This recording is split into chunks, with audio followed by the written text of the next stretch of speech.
The Pacific Northwest is full of mysteries, from Bigfoot to ghost stories and, of course, the disappearance of D.B. Cooper. Another mystery buried deep in the hills of eastern Washington keeps resurfacing. A bottomless pit said to be a pathway to the paranormal. Como 4's Denise Whitaker heads east in search of the hole.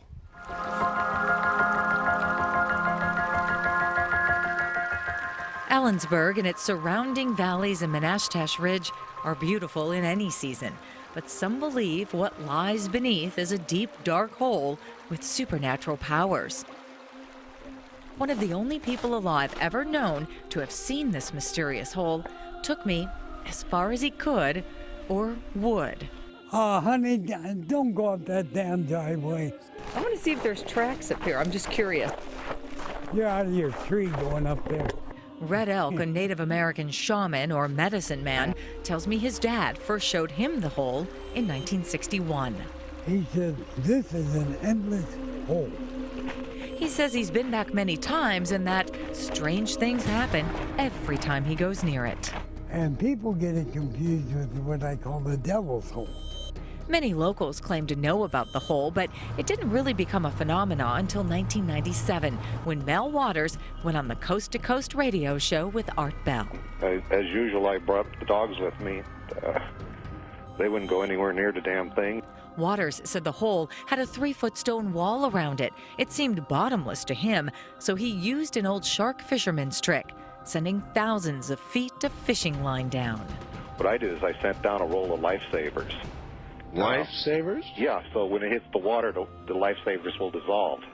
But the lifesavers came back up whole, no water. So how deep was this hole? Waters said he believed it descended miles into the earth, and he says he's heard strange stories about its powers. The one guy claims that he threw his departed canine down into the hole. He swears the dog actually came back to him. When Mel went public, that's when the trouble began. But why? Now I'm going public on this. Red Elk claims the government has a secret base there. It's an underground base, a very small underground base.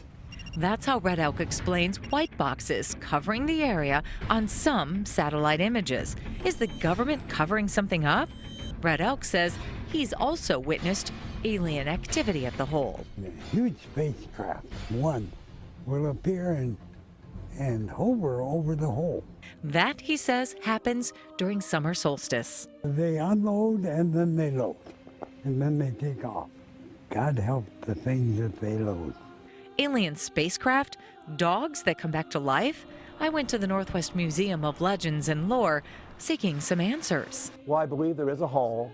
But Philip Lipson's never seen the hole, even though he's led expeditions to find it. Well, I think it's actually a true event, just something that's never really been totally uncovered. And to this day, no one's been able to find it since that famous radio conversation. It was mildly sensational, and then it just mushroomed, completely out of control. Ellensburg Public Library historian Milton Waggy says the phone rang off the hook with all kinds of stories about the hole, some explainable, some not. He's still trying to solve the mystery of what happened to the library's file on Mel's hole. Well, it just disappeared, which lends itself to the mysteriousness of Mel's hole. You know, did Mel take it? Did it just sort of rise out of the locked file cabinet? You never know. You know, there might be a hole out there. Question is, can any of us find it? Denise Whitaker, Como 4 News.